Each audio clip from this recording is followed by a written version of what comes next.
And we're live. Well, welcome back to the Bells Club podcast. I'm your host, David Bell. And on today's episode, we're going to take a look at round 18 of the 2025 Formula One World Championship, with this week's Grand Prix being held at the Marina Bay street circuit in Singapore. Now, let's get ready for those 5 green lights, and we'll be underway. So, before we kick this episode off with FP1, we're going to take a look at some of the top stories from on and off the track. So, one of the bigger stories that happened off the track this week was when F1 fans unfortunately said goodbye to Roscoe. Now, for those who don't know or haven't really seen him much at the track, Roscoe is actually Lewis Hamilton's British bulldog, and he basically accompanied him at most of the races this year. Now, over the last couple of weeks or a week or so, over Lewis's actual social medias, he did say, or he kind of informed his fans or the kind of general public, I guess, that Roscoe was at a veterinary hospital with a case of pneumonia. Now, he did later announce that he unfortunately passed away. Now, for those of us who are pet owners, dog owners, you kind of know, well, if you've lost a pet or not, you kind of know how heartbreaking it is. Or if your pet's still alive, you kind of feel for Lewis, especially coming into a race weekend, to where, yes, it's not human, it's not a family member, but the love and affection animals have for us and what we have for our animals, it's almost like a family member, and it's treated as such. So it's sad to see wee Roscoe go, but if he was in a bad place, if he was suffering, it's good that he's gone to where he's not suffering anymore. Now on to some lighter note that we saw actually on the track. So Haas actually hosted kind of a private event, and we actually saw a familiar face back in the car with Romain Grosjean actually getting back behind the wheel of an F1 car after a 4-year break from F1 after his horrific crash back in 2020 at the Bahrain Grand Prix. Now, during the actual crash, we saw his car hit a metal barrier on the opening lap of the race, and his car itself actually split in half right behind where the driver sits. And for those who know kind of the layout of a Formula One car, right behind the driver's seat is the fucking fuel tank. So when the car split in half, the car instantly burst into flames with Grosjean trapped inside. Now, I'm not a religious person by any stretch of the imagination, but I gotta think someone was looking out for him that day. Because if you watch the replay of the crash, the crash frankly should have killed him. But, I wouldn't say thankfully, but the only real lasting injuries that he actually suffered from that crash was, so I was going to say some minor burns on his hands, but they're quite serious burns on his hands. Now, moving on to the actual race weekend itself. So we're going to kick it off with FP1. So at the start of FP1, we actually saw Alex Albon was actually leaving the pits, and we actually saw a massive amount of smoke billowing out from the back of his car. And we actually, from when the actual cameraman kind of swung round to the back of the car, we actually saw it was his brakes were actually billowing all the smoke, and they were actually on fire. Then, as there was actually so much smoke coming out from the brakes, if the fire was actually catching the carbon on fire, it was kind of smouldering the carbon, it was smoking as well. It was actually affecting the driver, as Alex was seen from the camera that kind of faces the driver in the cockpit. He was actually covering his eyes to protect his eyes, and obviously smoke was getting into his eyes. And the actual issue was so serious, it ended his session, unfortunately. Now, other than kind of Alex's issue at the very start of FP1, it was one of the kind of quieter sessions with kind of drivers, testing out run plans, fuel plans, different tires, different strategies. So nothing really much happened. But at the end of FP1, we did see our 3 fastest drivers, with Alonso in P1, Leclerc in P2, then Verstappen in P3. Now, moving away from FP1 and on to FP2 now. So before the session even started, kind of during the team principal's press conference, it was actually said that Christian Horner, the former team principal of Red Bull, has actually been in contact with Lawrence Stroll. And for those who don't know Lawrence Stroll is, the Stroll name might sound familiar. And for those who do know, yes, he is the father of Lance Stroll, and who is the owner of the Aston Martin Formula One team. Now, the reason Horner was in contact with Lawrence was to potentially join the team as the team principal or in some other managerial like position, as Horner's tenure or contract, whatever the actual name or word for it is actually finally finished with Red Bull. Now, with Horner's experience, he would be a serious contender, or any team would seriously consider adding him to the team. Now, regardless of how you feel about his actual personal life or what's happened over the last couple of years around Horner, it's undoubtedly his achievements as team principal. You just can't overlook those. He has 8 drivers' championships with 6 constructors' championships under his belt. Now, there is no question where he ends up in F1. He will be back in some form or another. But in any team, FIA, F1 itself, he would be a benefit to the team or to the organisation. Well, maybe except Mercedes, because you know how Toto and Horner kind of got on over the last couple of years. So maybe that's the exception. Now, during the actual session, at around 42 minutes, 22 seconds, the broadcast cameras actually cut to Russell sitting at the side of the track. Now, it did look like his front wing was missing after he did make contact with the barrier. Now, upon the actual replay, or looking back at the replay, it looked like he just did carry too much speed into the corner, which he obviously wasn't able to turn his car in time and crashed into the barrier. Now, Russell's crash did end up bringing out a red flag, as the barrier itself needed to be repaired, and also Russell's wing needed to be removed from the track by one of the marshals. Now, the actual crash itself was more serious than first thought, and because it was more serious, it did end up ending Russell's session. Now, at around 26 minutes, 17 seconds left, Lawson, just before he was actually at the pit entrance, he made contact with the wall. Now, it did look like his car actually kind of slid sideways and made contact with the wall by smashing up the right side of his car. And in doing so, the actual contact ripped the rubber away from the rim of his front right wheel, and the actual contact punctured his rear wheel as well. Now, it looked like he did try and make it back into the pits or back to his garage, but because of the damage sustained from his car or from the crash, he wasn't able to do so, and he actually had to stop in the pit entrance itself. Now, it's not highly illegal. You're straight up just not allowed to stop in the pit entrance, which obviously that brought out a red flag as he was blocking the pit entrance. So no cars were allowed to drive, well, obviously behind him. He's blocking the fucking entrance. So the race director did say if anybody was coming into the pits, obviously because it's a red flag, they have to come into the pits.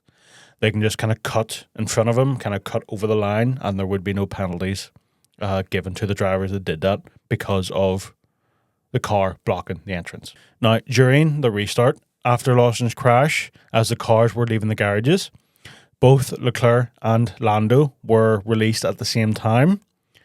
Now, Leclerc did make contact with Lando's car, and it actually pushed him or forced him into the pit wall. So we actually saw it was kind of like a bump on their wheels, kind of bumped them in. Lando turned to try and avoid the contact and smashed up his front wing, which he had to be rolled back. That front wing had to be replaced, and then he was able to continue the session as normal. Then at the end of FP2, our top 3 fastest drivers were Piastri in P1, Hadjar in P2, then Verstappen in P3. Now on to the Saturday for FP3. So the first 15 minutes or so of the session were relatively quiet up until around 45 minutes and 3 seconds, where yet another red flag was waved, and again this one was for Lawson, as he did again ran wide onto the curbing, this time at turn 7, where the rear of the car did kind of snap out from underneath him. And as he tried to overcorrect or correct the car, it again crashed into the barrier and smashed up the right side of his car. Now, the crash did send his front wing kind of flying up the track. And obviously, because of the crash, it did again end his session. So the same with over the Friday night, and then kind of earlier, as we're kind of talking about now, early on the Saturday, he has given his mechanics kind of a hefty job to at least get him ready for qualifying. Now, at the end of FP3, our top 3 fastest drivers were Verstappen in P1, Piastri in P2, then Russell in P3. Now, later in the day, are moving on to qualifying. So from Q1 now. So realistically, the biggest issue kind of faced in Q1 was where Piastri actually lost a flying lap as a yellow flag was waved. And even Oscar was kind of kicking off over the radio for why the flag was waved in the first place. Well, the flag was waved because one of the Williams cars actually went off the track. Now, the reason for the Williams driver to get off the track or moving out of the way was to make way for Piastri because he was on a flying lap. But yet, one of the marshals One of the marshals waved the flag. I mean, you could probably think it's kind of a force of habit. You know, they see a car going off the track. Oh, something's happened. Throw up a yellow flag. But nothing happened. The Williams was just getting out of the way for a car that was on a flying lap. So there was really no reason for the flag to be waved in the first place. Now, at the end of Q1, we did lose our first 5 drivers. Those were Bortoleto, Stroll, Colapinto, Ocon, and Gasly. Now, on to Q2. So we saw kind of Kimi's first flying lap. He actually did manage to jump up into P2, but it was later noted that because he exceeded track limits during that lap, his time was actually deleted, unfortunately. But during the Q2 session itself, it was, again, kind of similar to one of the earlier practice sessions in the Friday, where nothing really much happened. You know, the drivers got a decent amount of flying laps in, a couple of laps to recharge their batteries and see if they can improve their times. But at the end of Q2, we did lose our final 5 drivers. Those were Hülkenberg, Albon, Sainz, Lawson, and Tsunoda.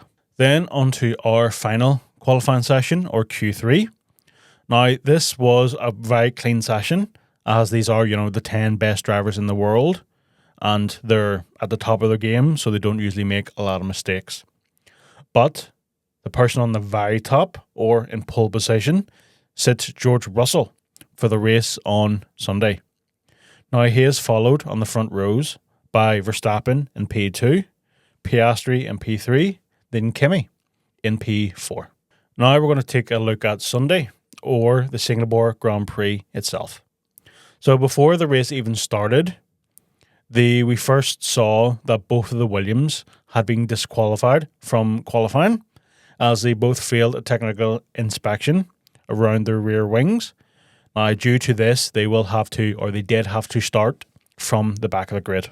Now, there was something similar but kind of different that happened to Gasly, as he had to have some of his setup changed on his car, which, due to this being kind of infringement of park firmway rules, he did have to start from the pit lane.